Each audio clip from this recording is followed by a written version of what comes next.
আইন শৃঙ্খলার অবনতিতে বিভিন্ন স্থানে বিক্ষোভ, মানববন্ধন। 24-এর গণ অভ্যুত্থানের পর বাঙালিরা নতুনভাবে স্বপ্ন দেখতে শুরু করেছিল। ডক্টর ইউনূসের ছোঁয়ায় অন্তত ঝিমিয়ে পড়া বাংলাদেশ একটু হলো সচ্ছলতা ফিরে পাবে। কিন্তু ডক্টর ইউনূসের সরকার চরমভাবে ব্যর্থ হয়েছে, যা ভাষায় অকল্পনীয়। কারণ এই সরকার রাজনৈতিক অস্থিতিশীলতা, অর্থনৈতিক সংকট, আইন শৃঙ্খলার বিশৃঙ্খলা সহ দ্রব্যের দাম নিয়ন্ত্রণে চরমভাবে ব্যর্থ হয়েছে।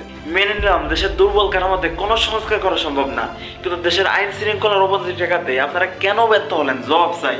দেশে যে পরিমাণে চুরি, ছিনতাই, ডাকাতি, হত্যা, ধর্ষণ যে পরিমাণে বেড়েছে তা পূর্বের সকল রেকর্ড ভেঙে দেবে।